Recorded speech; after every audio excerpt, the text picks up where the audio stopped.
Hello Water Walkers, and welcome to See You Saturday. If you've stumbled across this video, you can check out our blog at waterwalkers29.com. So this week Deborah's been talking about interruptions, and it's been a wonderful week, although I've had several interruptions of my own. Yes, you have. So, and you've handled them with grace. Thank you. So it was very helpful. On Saturday, Deborah, if you haven't read her blog post, if you'll go back to Friday, actually, and read that, she mentions Jesus's response to being interrupted was one of love and compassion. And one of our favorite quotes from Stephen Furtick that she also references is, sometimes the interruption is the assignment. So with every negative interruption I had this week, I will have to say that I had a positive interruption, or at least that's how I chose to see it. It's all about your perspective and your response. Yes, and so that was a blessing, and I know God knew exactly what I would need this week, and I was able to meet a friend that I've known online through Run for God for the last 5 years, and finally met her in person, and that's so cool. Got to have coffee with her and got to walk with her and just talk about life, and it was much needed. That's good. Yeah, good interruption. Yeah, very good. Yes.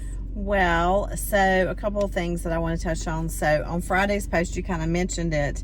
I shared the scripture from Luke 5:17 through 20 when the friends brought their paralyzed friend to Jesus, and there was no way to get to him other than lowering him through the roof of the home. And first of all, like you said, Jesus could have been upset because he was interrupted, but instead he responded with compassion. But my second takeaway from that is what great friends those were. To go out of their way to bring their sick friend to Christ. Yes. And I asked the question, are there people in your life that need you to interrupt a situation to bring them closer to Christ? So that's something to kind of close on this week and to ponder. How are you responding to interruptions? And is there an interruption you need to cause to bring someone closer to Christ? And one last thing is I saved this meme from January that I ran across, and it says, perhaps some detours aren't detours at all. Perhaps they are actually the path, which kind of goes along with the Stephen Furtick quote.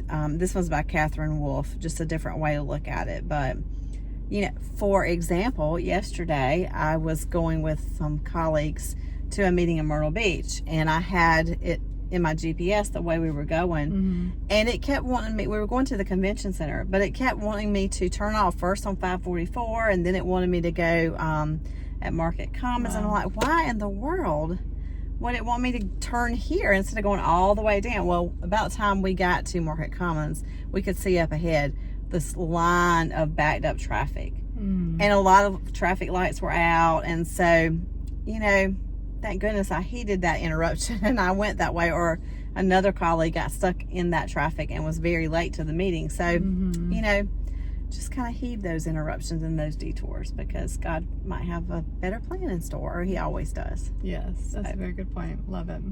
So, we hope that you have a good rest of the weekend, and now let's go walk on water.